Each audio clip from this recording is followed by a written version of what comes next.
Clips. Alrighty YouTube, another one of Kip's Clips. So Saturday, Glasgow city centre, coming through here for the anti-war protest for Syria. Whether there'll be a good turnout or not, I don't know, because obviously Cameron lost the vote, so it might prevent some people from coming out. But it's 11:15, it's meant to start at 12, so I'm just going to head up to Buchanan Street. And I just thought it was quite funny. I mean, they must have prepared this guy for the propaganda coming out of Syria with his gas mask and stuff. So, this guy is here to promote Obama going into Syria and bombing the shit out of it. So, I'm going to keep these up to date, hopefully get a good few bits of footage. I'm rocking my new camera, so I'm going to play around with it a wee bit. So, catch you later, YouTube. Alrighty YouTube, that's me on Buchanan Street, 11:30. Just a wee bit of an update. I can hear a lot of noise, I don't know what it is yet, but let's take a wee gander up and see what's happening.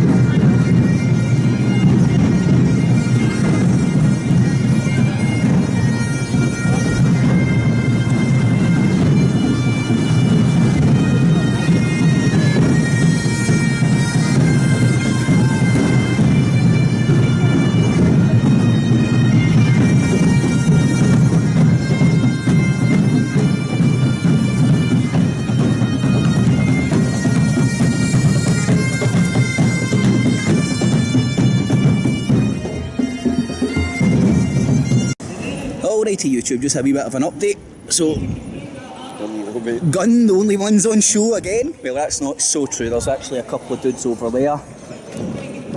And there's some crazy guy preaching some crap over there as well. But granted, it is only 11:45. Cameron losing his vote definitely could have took the sting out of any mass protest. But again, I'm willing to turn up and show my disdain for what is still going on in Syria. Never mind that we've just had one small victory and oh brilliant, British soldiers aren't going to die in Syria. Well, about the Americans and the French, they might go and die in Syria. They're all part of the same cabal. So this is that vote thing. What about you, Kev? Do you think that vote thing was just a lip service to try and keep the fucking illusion of democracy alive? Fucking disgusted at the people of Britain. All this time we know that there are a shower of corrupted paedophiles in that parliament, and because it suits us to think that they might be honest this time, we're all going back to sleep. It's absolutely ridiculous, man. There's still people dying over there every hour, every day. We're about to launch a war, America is, on the back of a lie, despite the fact that Russia have said to them this is going to start World War III. As Kip says, it's a crazy cabal of psychopaths, and I can't believe the people of Britain are just going back to sleep, mate. Yep, that's it. Lip service, an illusion that we have got some form of democracy in this country. I don't see it changing what's actually going to happen in Syria. The detail that's changed is Britain isn't going to lob a few missiles in just to... I mean, America have thousands of Scud missiles. Britain has, I don't know, a couple of hundred. Why do Britain need to show up and show face? It's to give the false impression that there is a coalition of the willing, when it is, it's a cabal of the pricks of the world. So keep these up to date. As you can see, there's literally nobody here as of yet, apart from the dudes over there. Maybe go and grab a wee word with them, so keep these updated. Gun done. Gun done.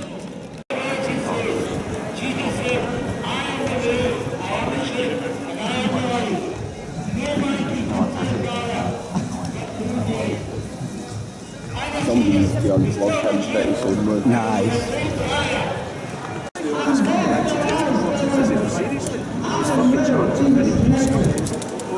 was beginning to fucking high. It was beginning to actually doubt himself.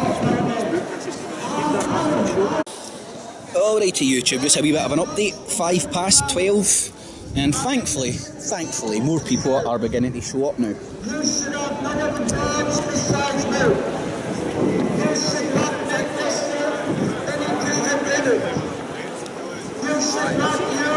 Got the socialists down there. You should remember this Sabbath day and keep it holy. And you should honour your father and mother.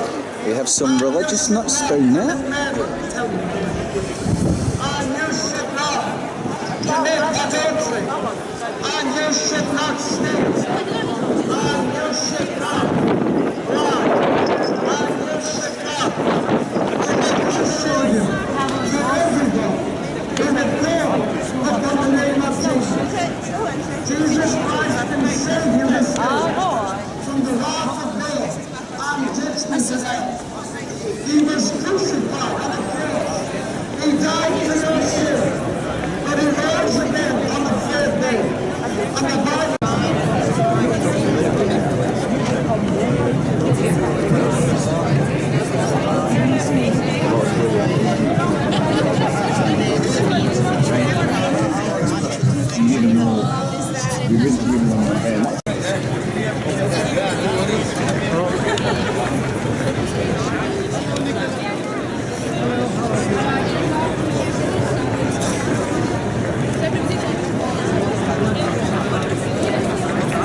Obama, what are you doing, mate?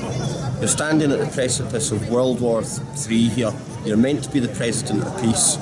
Show some diplomacy. Try and figure this out without killing more people to end bloodshed. That's absolutely ridiculous, okay? Just take a couple of weeks, wait for your UN inspector's report, okay? At which point more evidence will probably come out that this was a rebel attack for the sole purpose of gaining military support from the West that they need at this time because they're getting routed by Assad's forces. And in the end of the day, just stop the killing. Just stop the killing now. No more war. Not in my name, not in these people's names, not in anyone's name. Magic Kev. My friend? Right, well, I'm Ralph and I just represent the people of Scotland who are caring about what's happening in Syria just now. I think it's really wrong. I don't think the vote against Cameron the other day is enough.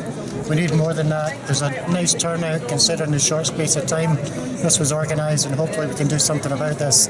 We have to get this stopped, and now. Yeah, I agree with you that the vote, we can't let the vote put people back to sleep. Exactly. The problem that existed in Syria well before they started peddling this chemical weapons bullcrap, and for me, any life lost, no matter whether it's a bullet or a chemical weapon, is a life that shouldn't be lost. Well, of course it is. And it's generally wrong, right? The pretext they're using this chemical weapons, I mean, it doesn't matter how you kill a man, it matters that you're killing a man full stop, not the method of violence. And we know what's behind it all. It's certainly not just a chemical attack by rebels. That's brilliant, my friend. When they say that weapons and airplanes will bring democracy, they have failed to deliver anything approaching peace, harmony, democracy, justice. They have failed time and time again and have only increased the misery and horror for the people of Libya, the people of Iraq, and the people of Afghanistan. And today we stand united opposed to the same threat being used against the people in Syria. I would say that the shadow of the war in Iraq and Afghanistan stands over us all. It is over those people in the Middle East most painfully, but the shadow stands over us all. Yet this week we have shown that our anti-war movement has its own shadow, its own legacy, and its own resilience. 1,000 people mobilised at incredibly short notice, and they blocked the streets of Whitehall, and they were backed up by hundreds of thousands of people lobbying, petitioning, demanding an end, and demanding peace, and saying no to bombing of Syria. That is our shadow of one of the most consistent and determined anti-war movements. And we have never won enough victories, but we have never given up fighting. We have never given up demanding that the voices of peace are heard. So again, that is why we are here today. We welcome those MPs who made the stand, who took the vote. And I just want to share one of the words of one of those MPs, Jeremy Corbyn, chairing the Stop the War Coalition. Described our movement as a coalition of the willing, and that's why we need to keep active for peace, and we need to continue to be active for peace like we are today, and we need to prove that vote in Parliament, says Jeremy, to be a turning point for British foreign policy, i.e. imperialist warmongering. That's my opinion. And there still exists the danger and the threat against Syria and the people of the Middle East. The military, the arms deals, the untold, and the slaughter that's brought are high-tech weapons. that we deliver. The vote shows that it is possible to break from the Americans and from their policy of full spectrum dominance in the world. And as like many here today, it has been necessary to break from this imperialist policy. It has been necessary for over a decade. And the vote this week shows that it's possible. And we're not going to stand back and say, well, that's that vote. We're going to continue to lobby our MPs, our elected representatives. We're going to continue to make our voices heard and our presence felt. As we look around the streets of Glasgow today, again be assured that we are the majority opinion in this country, and we're the majority opinion for peace. Against the lies of the politician, there is no such thing as a humanitarian intervention.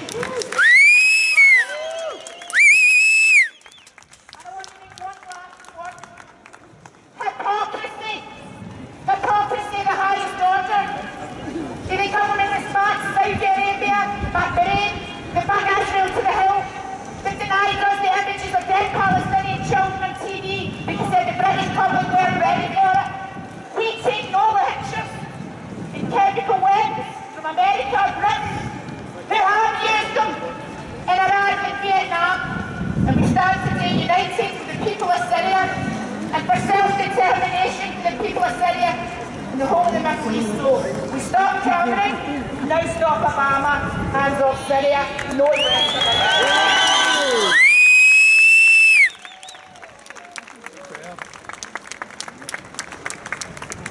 Thank you, Anton. Our next speaker, Oh, Days, I didn't even see you there, mate. Miss the train or something? Aye, man, I've been here about an Is that set up your boat, man? Is that recording and all that, mate, man? So what, is that your phone or your... Nice one, man. The comments that have been made by Stop the War Coalition and Jeremy Corbyn MP this week, among others, who quite clearly and correctly said that any intervention in Syria is about progressing the wider strategic interests in the Western world. And that is quite clear, and that's been quite clear in the various discussions and information that's come out to us over the last few weeks. The vote in Parliament, as Angela said, was to say the least very encouraging last week and probably a bit surprising. I happened to be in an MP's office on Tuesday and I was astonished as I watched the emails coming in, probably over a period of a couple of hours, about 60 or 70 emails, not one of them in favour of intervention. And I think that process was being repeated across the country, and obviously we saw that reflected in the vote. So it's very encouraging, and we are in this position today that from a British perspective, we've maybe had a bit of a, in some ways, a surprise. But nevertheless, I think it's very important that the message goes out from today's event that we must remain vigilant and we must remain campaigning, because there are three major worries that I certainly have about how things might progress from here on in. One is Kev just said, here comes the commies. that there is not an attempt by the British government to give an order away Should have said on gun last week, we'd have a hammer and secret support and intervention we have to do It's the Bertha Foundation. and to monitor that situation. And secondly, one of the things that the debate in Parliament underlined this week was the undemocratic nature of much that goes on within the British parliamentary system. It was telling that the first question that Ed Miliband asked David Cameron after the vote was to seek an assurance that there would be no use of the royal prerogative, no use of the royal prerogative to bypass Parliament and to go for an intervention. Now, Cameron said that that wouldn't be the case. I think we've all here got the experience to say that we don't necessarily totally believe that. So that is one particular issue that we need to be very careful and very vigilant about. And thirdly, and we've seen this happen before, and we've seen the spectre this week. It's actually quite horrible seeing the hammer and sickle flying in Glasgow, isn't it? I don't like that at all, man. advocating strikes in Syria through his friends in the media. And again, we have to be very aware that people like Blair and others will help the government to argue for a developing situation, because if the US make a strike in Syria, we don't know the consequences. Well, we know the consequences will be disastrous in humanitarian terms.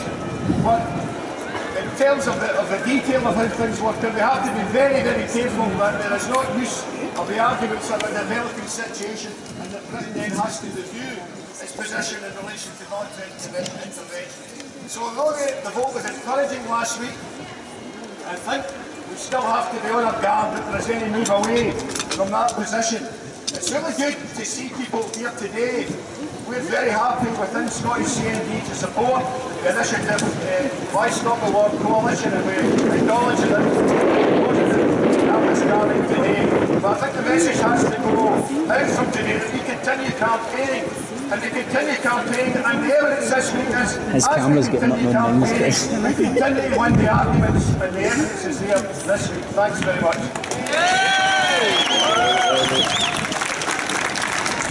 Bells and whistles and buttons for Do you want to hold this one so you can see what it's like without fucking... I seen it when I was fucking talking. It's That's crazy, man. Crucial work opposing the invasion of Afghanistan and Iran.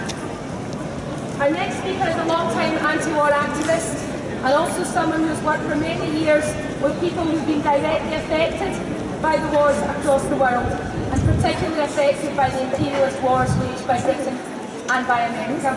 Our next speaker is from the Glasgow campaign to welcome refugees. Please welcome Margaret Woods. Thank you.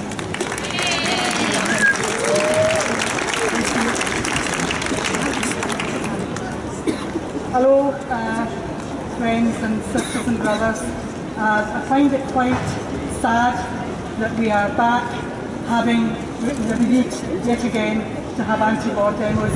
I sit at night in this city here, imagining right now what it must be like to be sitting in the city of Damascus, waiting with your children and your grandchildren in your wee house for what food you could get put together for the humanitarian bombs to fall and kill you.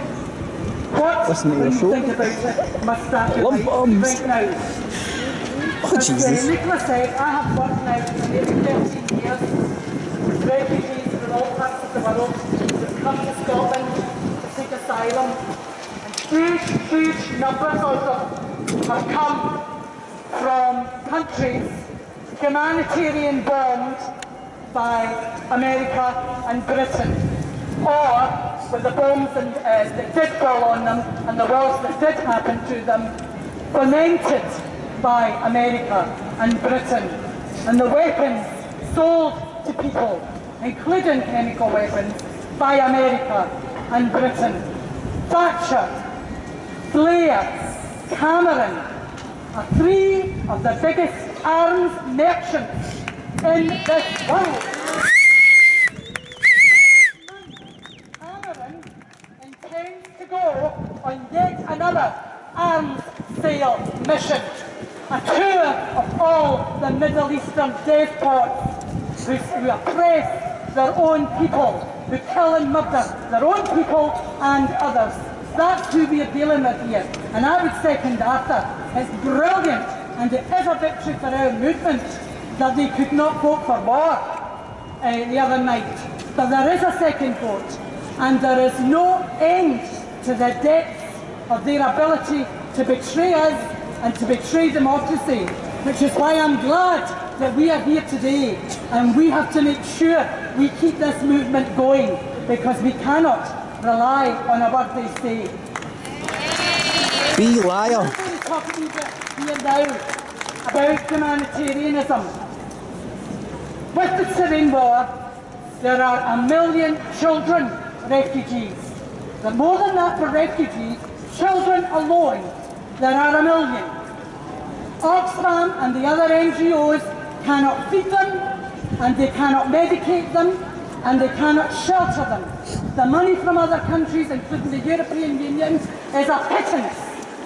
One bomb that they want to drop on Syria next week to pay for field hospitals, shelters, blankets, food, and airlifting people out to Western countries. When it comes to humanitarianism and the refugees that our government has created over the last 15 years alone, what are they doing to them? They're sending vans round London saying go home. In that Grand Street, the poor people in a traumatised state, fresh from war zones, go to exercise their legal rights, thinking they've come to a country with human rights and claim asylum. Many of you may have seen the pictures on every single chair and the big poster, how we can help you to go home. If you come from Syria or Iraq or Afghanistan or some other parts of the world, right now you've fled bombs, you've fled your whole family being massacred, you walk into that place and the first thing that meets you is how we can help you to go home. It is an absolute disgrace. It is a height of racist viciousness, and that is what our government does.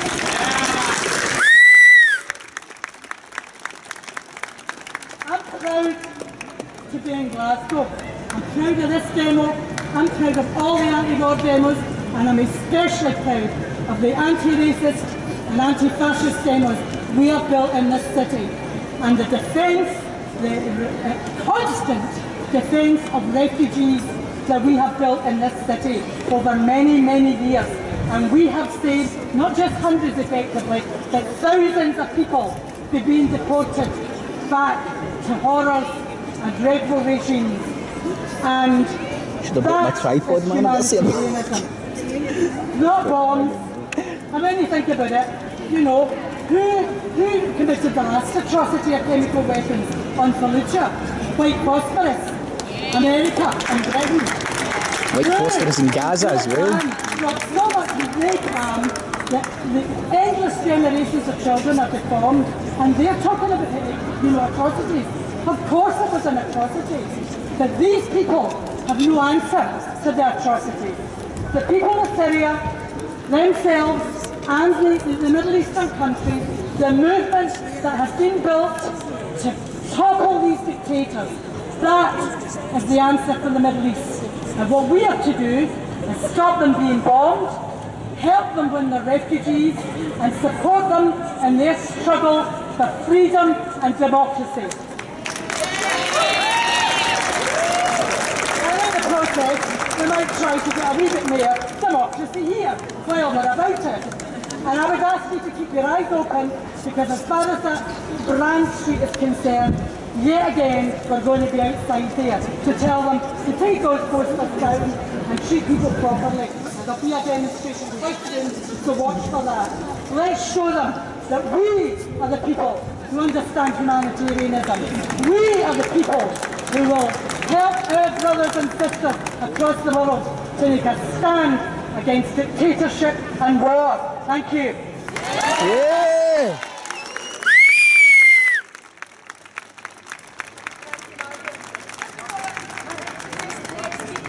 Can I just say there should be a stop the war petition circulating at the moment, telling there be absolutely no attack, no intervention in Syria. So please do watch out for coming down and please sign it. Our next speaker is convener of the Joint Action Committee for Scotland. Would you please welcome Amjad Mirza. There he is. Sorry, Amjad Mirza. Thank you, man. First of all, let me congratulate everyone on the success of going the vote for war out of the Parliament. I think according to a friend of mine, I was talking earlier, this is the first time since the Crimean War that the state has split on the question of war abroad. I would like to say that democracy as we have known it after the Second World War, with all its different branches like of morality and freedom of speech and human rights and so forth and so on and so forth, died in 2008 when the capitalist system suffered the worst crisis in human history, the capitalist economic crisis. We have been saying this for years and years on, that capitalism cannot be reformed anymore. It has to be thrown into the dustbin of history, and a new system of governance, of anarchy, of running economies has to be brought back, or has to be created, which we commonly call socialism. And the war, that is an imperialist solution to their illnesses and ailments, not only brings with it destruction of societies in terms of physically, like buildings and factories and means of production, it also creates an atmosphere in the home countries so that the working class cannot unite together, and they pit worker against worker. They create a hate campaign against immigrants. They create a hate campaign against the same workers that have helped build their own economies. They pay them low wages. I know for sure in Glasgow, there are people who are forced to work at £2 an hour just because they have been denied the right to benefit because their so-called asylum cases have been refused. And the same people who are exploiting their power of labor are the ones also who are creating this hate campaigns against the refugees. I think what is required is solidarity among different groups who believe in a new genesis of a new economic system. Who believe that is what is required. We all come to the demonstrations, but we don't like to talk to each other. Different organizations, left-wing organizations, different humanitarian organizations of the left, they should talk to each other. They should form committees for joint action. That is what is needed. And this is not going to stop here. We don't want war anywhere in the world. What we want is fruit. And let me give you this example just about this hypocrisy about this crisis. United States of America has spent $54 billion in just 1 year spying on us, spying on their own people, and spying on the people in Europe. They have spent $54 billion US dollars. And how much deficit do we have? About $180 billion is required to bring Britain out of this economic crisis and poverty. So within less than 3 years, if we cut down on that spying budget, we can finish poverty and this benefit crisis in Britain. So they are absolute liars. And Angela Merkel is a partner in crime with Obama. And we need to get rid of all these stupid.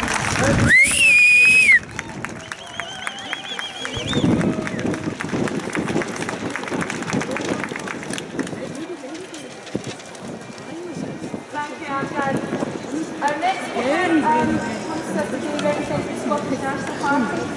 Everyone of the MPs voted against the motions for war in Parliament today. She's been a long time activist against the wars in the State Minister of War Coalition for many years. Please welcome Sandra White.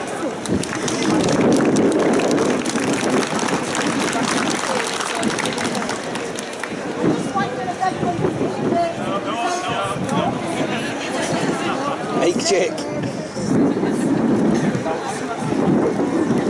Can you hear me now? Hear me now. Thank you very much, Nicola. I just want to thank everyone for coming out today, showing you the depth of feeling, not just in Glasgow, but the Sea Valley. AUG, the anti-war Scotland and the rest of Britain also shows that we do not want war. Now I've heard other speakers, I've heard on TV, this is a fantastic time for democracy in the Westminster Parliament. Well, call me suspicious, I don't know, but none of these votes actually passed. And I think that's something we've got to look at. My worry, and I think we've got to be vigilant on this particular issue, is that Cameron was not happy. He He's not happy about being defeated.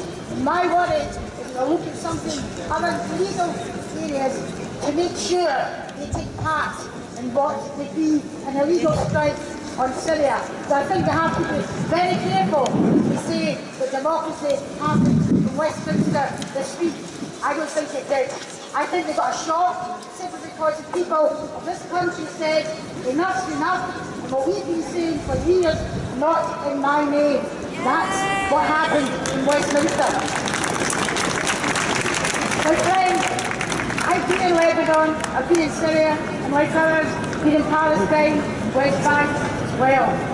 When I saw pictures of these children, men, women and children, lying, dying, also bombed, and with absolute despair and tragedy. Why is it that the Middle East seems to be the powder keg of the West? Why do they want to continue to cause unrest in the Middle East? I'll tell you why. Imperialism, Israel, what's happening there has got to be stopped, and it won't be stopped by bombing people, by gassing people, and going against international law.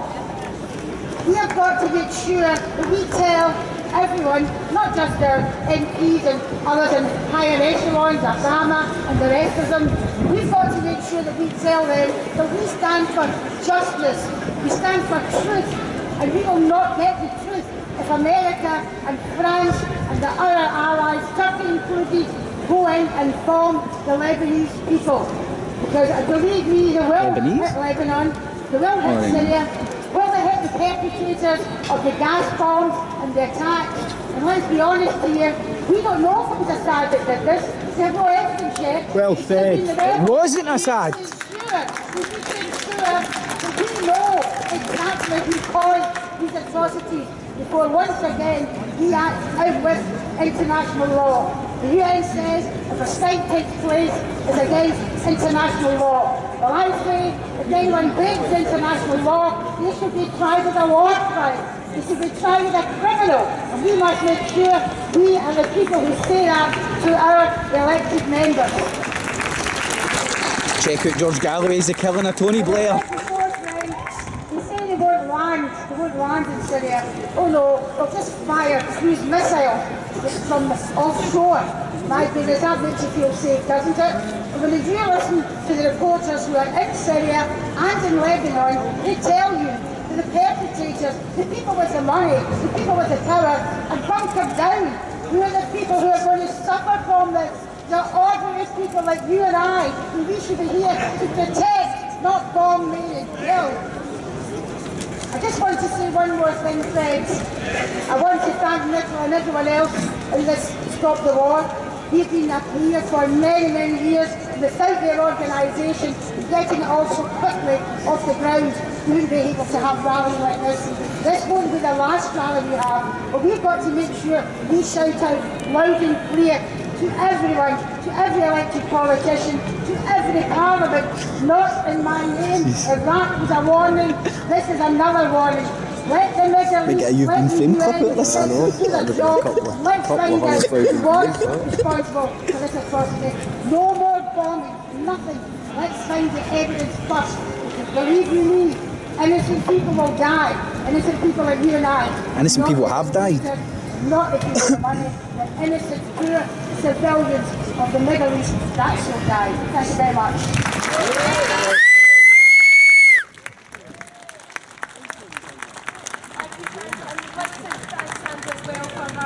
Dedicated support of the anti-war movement ever since the invasion of Afghanistan in 2001. Our next speaker is someone else who's campaigned long and hard against wars in Afghanistan, Iraq and Lebanon. So to ask us about our next speaker, Jonathan Shafters. Thank you.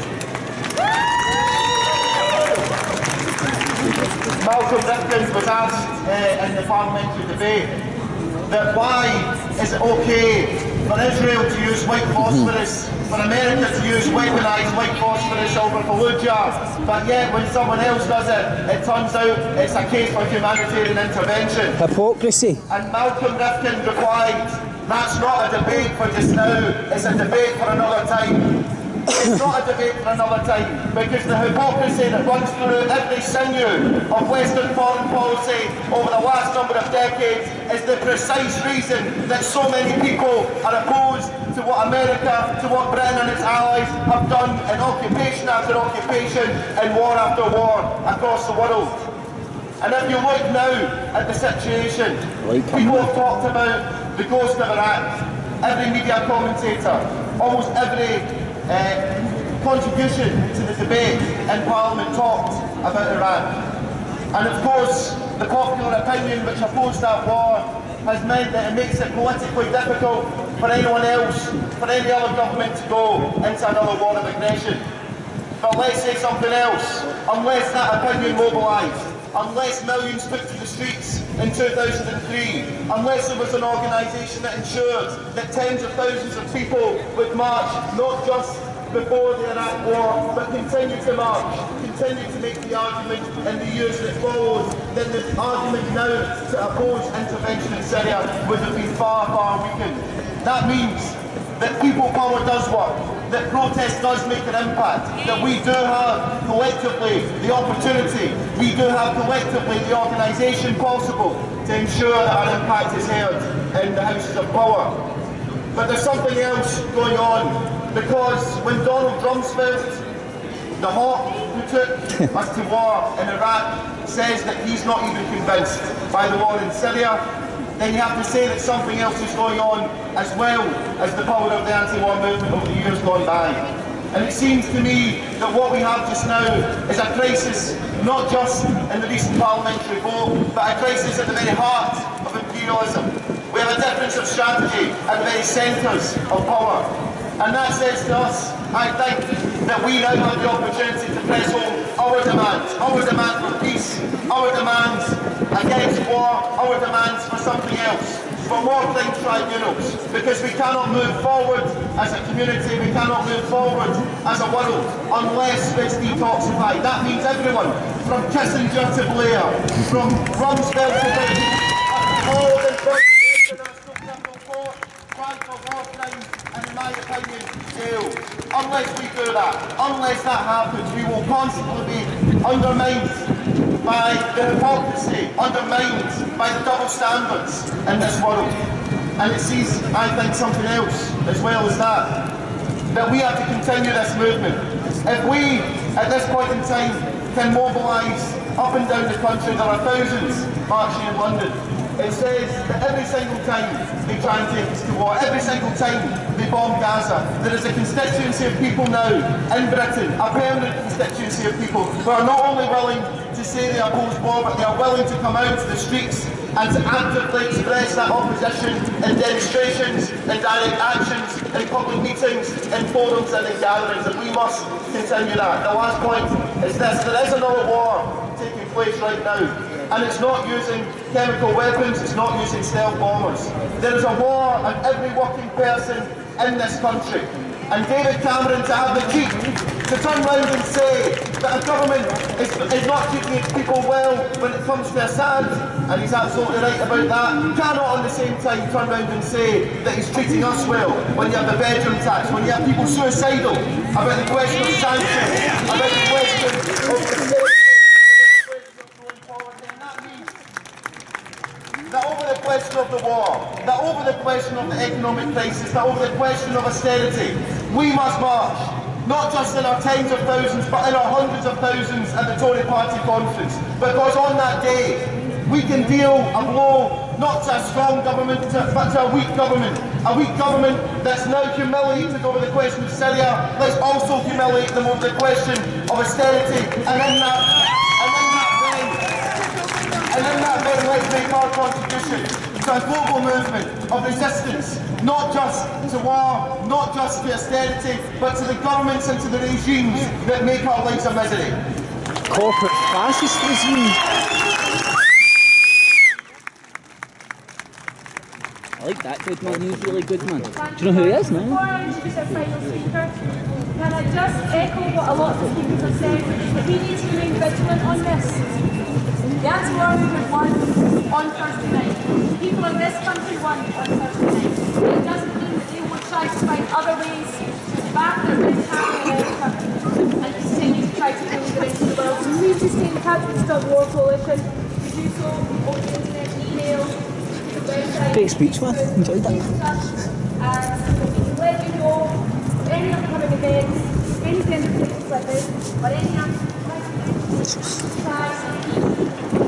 the request out of Syria. Our last speaker, again, is a long-time anti-war activist, member of the SWP. Please welcome Josh Brown.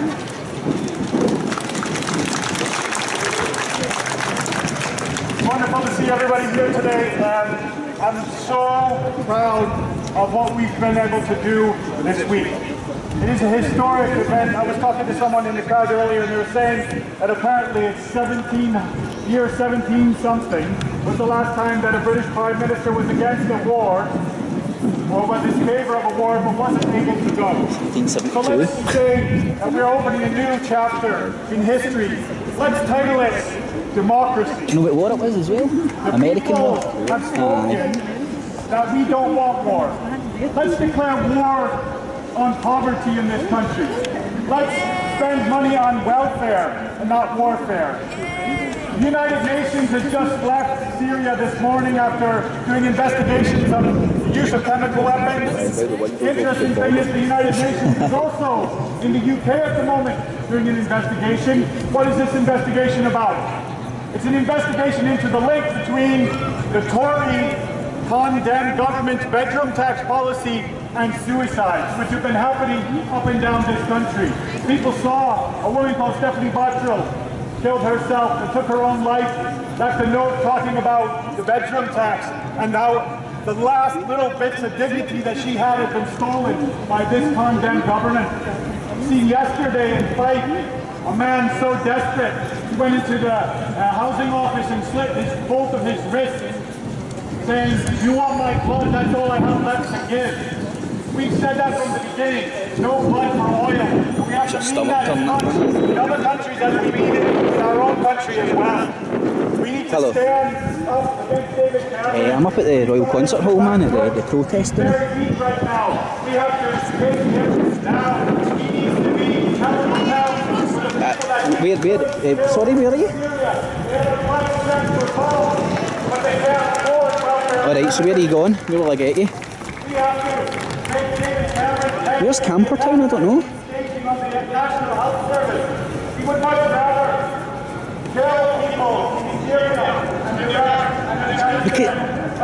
Nicky, because Mum's been saying to me that it's the old Europa, but it isn't. I don't know what she's talking about.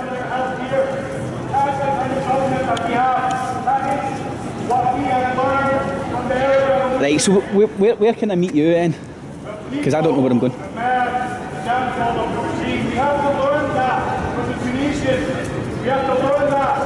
The Queen Street entrance, right?